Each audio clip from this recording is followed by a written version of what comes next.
দা আমাৰ অসমৰ জনপ্ৰিয় সকলোৰে হিয়াৰ আঙঠো তেখেত ইমান সোনকালে আমাৰ ওচৰৰ পৰা যে যাবগৈ মই কেতিয়াও ভবা নাছিলোঁ। আৰু এয়া সত্য যদিও এতিয়াও মই নিজকে বিশ্বাস দিব পৰা নাই। এয়া যেন এয়া মাত্ৰ সপোনহে, বাস্তৱ কেতিয়াও নহয়, এনেকুৱা অনুভৱ মোৰ বৰ্তমান। আৰু মেইনলি ভাগৰি আছোঁ আৰু ক'বলৈ ভাষাও নাই একো। মই বৰ্তমান আছোঁ সৰু বুজাই, অলপমান জিৰণি লৈছোঁ বুলি লাগিব। এইখনে মেইন ফিল্ডখন আৰু ইয়াতে অলপমান সময় জিৰণি লৈছোঁ। প্ৰায় 9টা বজাৰ পৰা আবেলি 9টা বজাৰ পৰা লাইন পাতি এতিয়া ৰাতি প্ৰায় 2টা বাজিছে। 2টা বজাত মই জুবিন দাক ফাইনেলি মানে কাষৰ পৰা বিদায় দিলোঁ তেখেতক।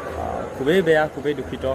তথাপিতো এয়া যেন বিধিৰ লিখনি, আমি মানিবই লাগিব। যিমান আমি সহ্য কৰিব নোৱাৰিলোঁ, আমি যিমান মানিব নোৱাৰিলোঁ, এয়া আমি মানিবই লাগিব। যি কি নহওক, শেষত এটাই কথা কওঁ, জুবিন দা য'তেই আছে যাতে সুখলে থাকে তাকেই কামনা কৰিলোঁ। আৰু দুটামান সৰু সৰু ক্লিপ বনাইছিলোঁ জুবিন দাৰ কাষত যাওঁতে, জুবিন দাৰ অনুৰাগীসকলক সৰু সৰু ভিডিঅ' ক্লিপত ধৰিবলৈ চেষ্টা কৰিছিলোঁ। তাকে আপোনালোকৰ মাজত আগবঢ়াম। জুবিন দা যদিও আমাৰ মাজত নাই, তেখেতৰ যি সংগীত হওক, চিনেমা জগতৰ ছবি হওক, তেখেতৰ সকলো বস্তু ধৰি ৰখাটো আমাৰ কৰ্তব্য।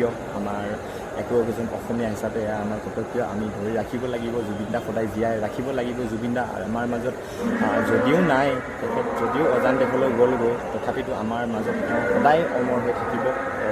ইয়াকে কৈ মোৰ এই ভিডিঅ'টো শেষ কৰিছোঁ।